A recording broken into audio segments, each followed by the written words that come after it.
Hello, 6th grade. Welcome to your second piano video.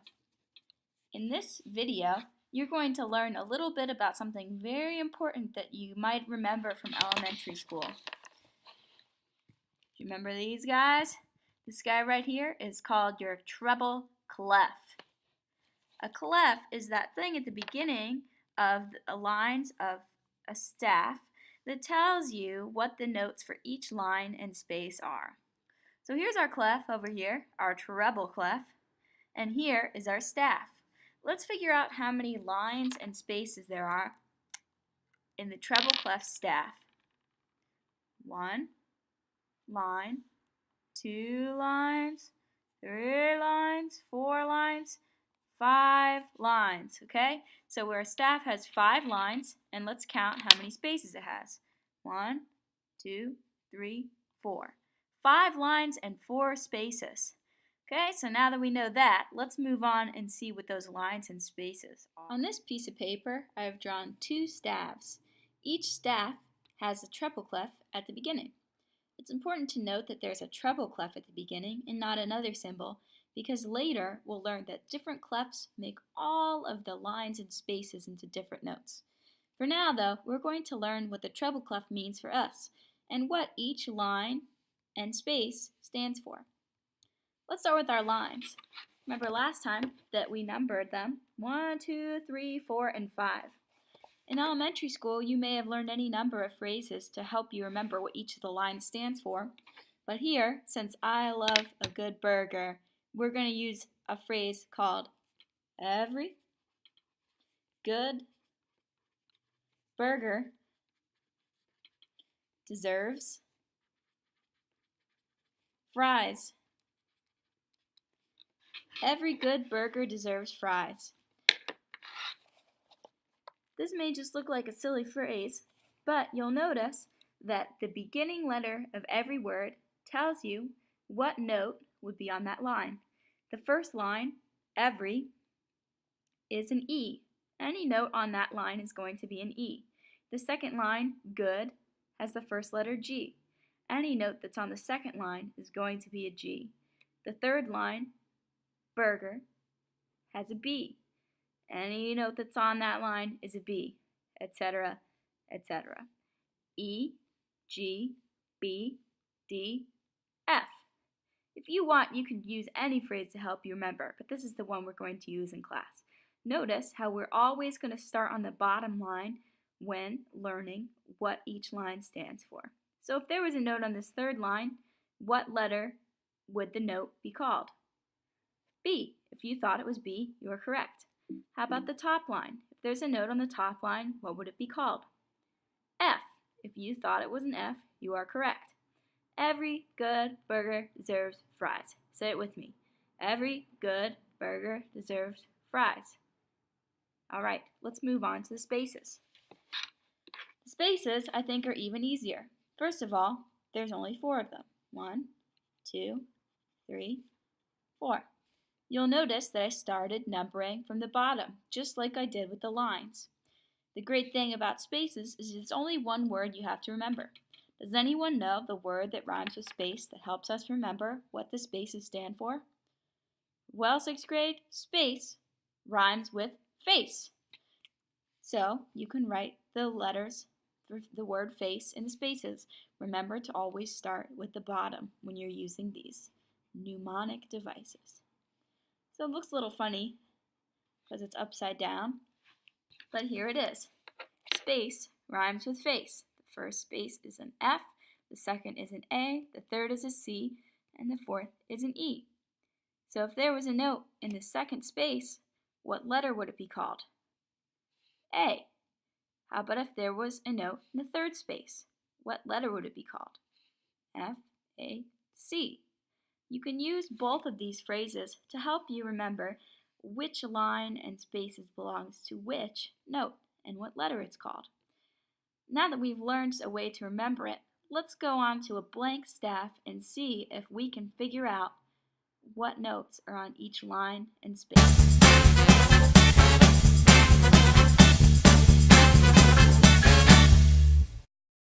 Alright, 6th grade, it's time for a practice round. Here's our blank staff with the treble clef at the beginning, and below is our reminder on how to figure out what notes are on the lines. Every good burger deserves fries. On the top is our reminder on how to figure out which notes are in the spaces. Face rhymes with space. Here comes your first practice note. There it is. The first thing you want to figure out is it on a line or a space? What do you think? If you said line, you are correct. So you would use this phrase in blue to help figure it out. Remember, always start with the bottom line. Which line is it on? The first, the second, the third, the fourth, the fifth? If you think it's on the fourth line, you are correct. Now let's say our phrase. Every good burger deserves. So since that's the fourth word, we will want to figure out what letter is the first letter in the word deserves, and that's a D. So this note is a D. Okay, let's go on to another one. Is this note on a line or a space? If you said a line, you are correct. It's also on the first line, which means that it's the first letter of the first word of our phrase. E, every. This note is an E. Let's do one more. Is this note on a line or a space? If you said space because there is no line going through the center of it, you are correct. Now, which space is it on? If you said 2, you are correct. So this note is the second letter in our word face. So that is an A. This note is an A. How do you feel? All right, 6th grade, we are going to do a little challenge to help us practice our treble clef note. Ladies and gentlemen, boys and girls, welcome to our annual treble spelling bee. Ladies and gentlemen, please turn to your piano partner or partners. Shake hands because we are about to have a little competition. The objective is to be the first person to say what word is spelled by the notes you see on the staff. First, let's do a practice round. Here's your first word.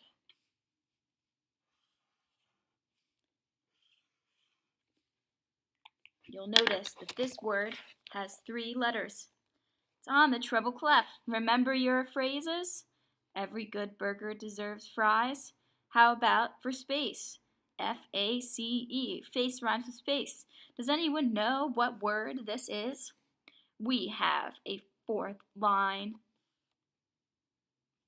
a 2nd space, and another 4th line. If you thought that the word was dad, then you are correct. So here's how it works. Our spelling bee has 3 rounds. The person that has the best of 3 rounds wins between you and your piano partner. If there are 3 of you with piano, then all 3 of you will be competing. Do you understand? All right, good luck. Here comes your first. Welcome, competitors, to round 1. You and your piano partners will be competing for bragging rights only. All right, so in a few seconds, I will reveal the word. Whoever says the correct word first wins the round. You'll have 5 seconds to guess once I reveal. Are you ready? Round 1's word. 3, 2, 1. Spell!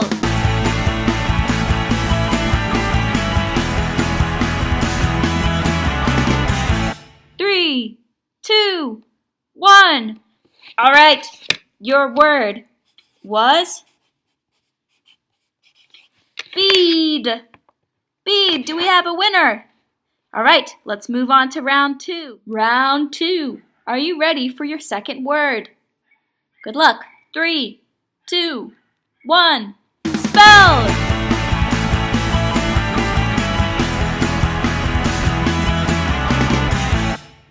Three, 2, 1. All right. Let's see who got the correct word first. The correct word was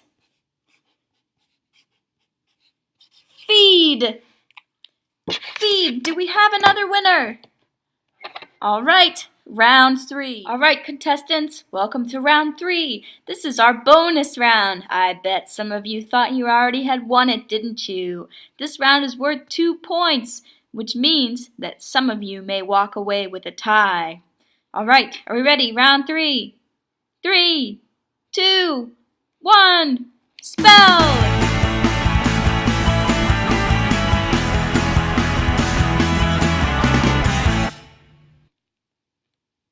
3, 2, 1. We have a winner. The word was cage. Cage. Do we have any winners in the house? All right, give your piano partner a high five for a job well done. Let's move on and learn how we're going to use this in piano. Congratulations, 6th grade, on a great spelling bee. Now we've learned what each of these lines and spaces mean as far as the notes inside them. The notes for our lines are E, every, G, good, B, burger, D, deserves, F, fries. Okay, and our spaces are F, A, C, E. You'll notice that as you go from a space or from a line to a space, that's one step up and one letter up in the alphabet. E, F. When you go from a space to the next line, that's also one step, F, G. It's another step between G and the space above it. But since there are no H's in the musical alphabet, it goes back to A, and then the pattern continues. E, F, G, A, B, C, D, E, F. But that's not where it ends. There are spaces and lines above the staff that you don't see, and spaces and lines below the staff that you don't see. We've already seen a couple of those notes. We need to know what this note is, the space below the staff, and what this note is, the first line below the staff. If we're following the same pattern as before, and we know that this line, the first line is E, then the space below E is one step below E. What's the letter before E in the alphabet? That letter is D. Following the same pattern, we know that the first line below the staff is one step below D. So what's the letter before D in the alphabet? C. We've seen this before. Let me show you what I mean.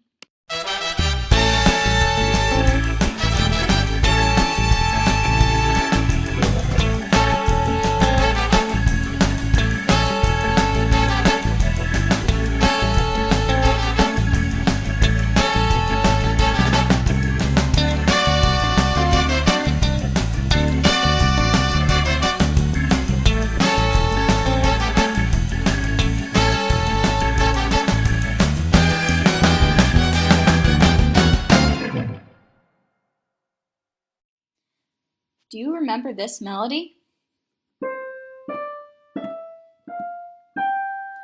If you remember it as our 5-finger scale, we now have note names for each of these notes. Remember from the last page, we learned the bottom note is C. Then if we're following the pattern, the next note is D, the next note is E, the next note is F, and the next note is G. We now can put those note names along with the keys that we know on the keyboard. We remember how to find C. Then the letters go up in the alphabet as you move to the right. C, D, E, F, G, A, B, C, D, E, F, G, A, B, C, and so on. If you're going to the left, start with this G, then we can go down the alphabet.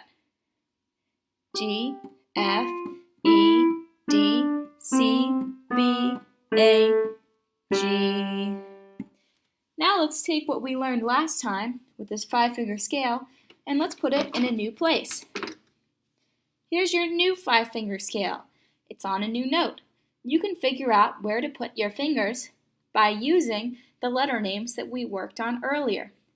See if you can figure out how to play this scale. It should sound like this. If you figured it out, try to help your piano partner out.